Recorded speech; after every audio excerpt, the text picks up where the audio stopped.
Hello guys, welcome back to the channel. তো এখন আমরা শুনবো হচ্ছে প্রতি নিঃশ্বাসে নাম তোমার লেখা আছে। তো বেসিক্যালি একটা বাংলাদেশি সিনেমার গান এটা।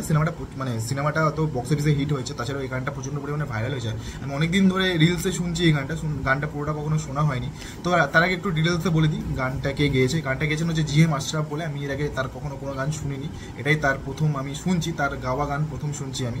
আর সিনেমাটার নাম হচ্ছে বরবাদ, যেটা ডিরেকশন দিয়েছে হচ্ছে মেহেদি হাসান জয় বলে একজন। আর সিনেমাতে মেগাস্টার শাকিব খান রয়েছে, ইদিকা পল, যিশু সেনগুপ্ত আর অনেকে রয়েছে, তাদেরকে আমি চিনি না, তিনজনকে চিনি। তো বেসিক্যালি গানটা শুনবো পুরোটা, এখন শুনে তারপর আমি তারপরে বলবো যে গানটা কেমন লাগলো না লাগলো, আদেও ভাইরাল হওয়ার মতো কি মতো না। তো আগে গানটা শুনি, তারপরে কিছু কথা বলবো গানটা নিয়ে। তো চলো গানটা শুরু করি। ওকে।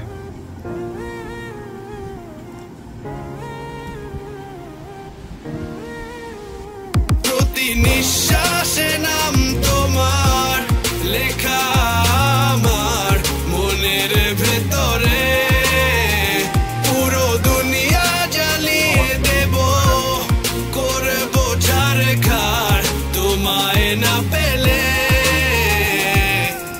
পাগল হয়েছি আমি অনেক আগেই, হেরে গেছি আজ আমার নিজের কাছেই। কিছু বোঝে না দু চোখ তুমি ছাড়া, সব হারাতেও রাজি পেতে তোমাকে। ঝড় হয়ে দিলে সব ধ্বংস করে, ক্ষত দেখাবো কাকে। পারবে না থামাতে কেউ আমাকে, সব শেষ করবো নিজের হাতে। প্রতি নিঃশ্বাসে নাম তোমার লেখা আমার মনের ভেতরে, পুরো দুনিয়া জ্বালিয়ে দেব, করবো ঝাড়খার তোমায় না পেলে।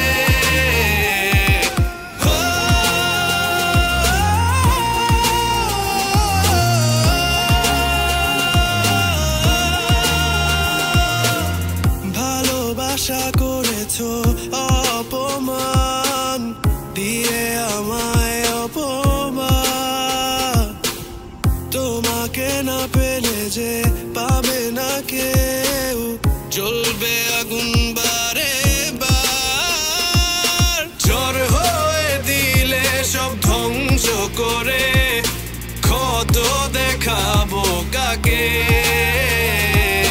পারবে না থামাতে কেউ আমাকে, সব শেষ করবো নিজের হাতে।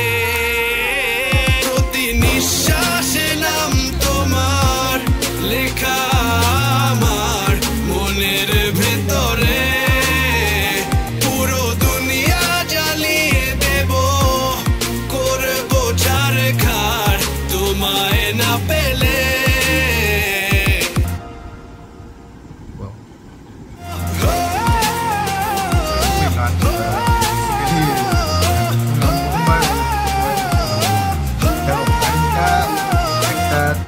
পয়েন্ট পর্যন্ত খুব ভালো লাগে, বাট আমার যেটা প্রবলেম মনে হয়েছে, আমি আগে একবার শুনেছি গানটা, মিথ্যে কথাই বলেছি একটু আগে যে আমি গানটা প্রথমবারের মতো শুনছি, বাট বেসিক্যালি গানটা আমি আগে একবার শুনেছি। তো দেখো, আমার প্রবলেমটা এই গানটার মধ্যে একটাই লেগেছে, সেটা হচ্ছে লিরিক্সটা। আমার লিরিক্সটা একটু প্রবলেম বড্ড ন্যাকা লিরিক্সটা আর একটু বেটার হতে পারতো। আমার মনে হয় এই জিনিসটা একটু তারা ঠিক করতে পারতো, লিরিক্সটা একটু বাট যদি আমি পজিটিভ পয়েন্ট বলি গানটার মধ্যে, তাহলে এই গানের পজিটিভ পয়েন্ট হচ্ছে গানের যে গেয়েছেন তিনি, প্রচণ্ড পাওয়ারফুল গলা। তার শাকিব খান যে একটা কষ্টের মধ্যে আছে, তার গলার যে এনার্জিটা, সেটা শাকিব খান বেসিক্যালি রাগের মধ্যেও আছে, দেন তার মধ্যে একটা অভিমানও আছে ইদিকার প্রতি, এরকম কিছু একটা ব্যাপার নিয়ে গানটা হয়েছে। বাট পুরোপুরিভাবে ম্যাচ করেছে শাকিব খানের সাথে, যেভাবে সিচুয়েশনগুলো দেখানো হচ্ছে, সে যেভাবে হেঁটে যাচ্ছে, সে যেভাবে খুন করছে গানটার মাধ্যমে, যেভাবে ইদিকা তাকাচ্ছে, পারফেক্টলি ম্যাচ করা হয়েছে গানটাকে। বাট গানটা আমার লিরিক্সের দিক থেকে একটু বেটার করলেও খুব ভালো হতো, বাট সেটুকু বাদ দিলেই, যেমন এই জায়গাটা যেমন খুব ভালো, যেমন প্রতি নিঃশ্বাসে নাম তোমার, এই জায়গাটা আমার দারুণ লেগেছে। বেসিক্যালি এই জায়গাটাই ভাইরাল হয়েছে, আর এই জায়গাটা সত্যি দারুণ গেয়েছে যিনি গেয়েছেন। বাট তারপরে যে লিরিক্সগুলো আসছে সেগুলো আমার মনে হয় না খুব একটা ব্যাটে বলে হয়েছে। বাট প্রবলেম সেটা খুব একটা বেশি না, কারণ গানটা ভাইরাল হওয়ার ছিল, হয়ে গেছে।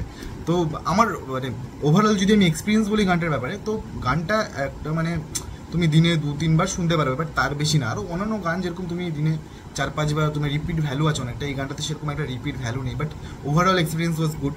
মানে ভালো লেগেছে আমার গানটা শুনে, এরকম না যে খুব বাজে ধরনের গান।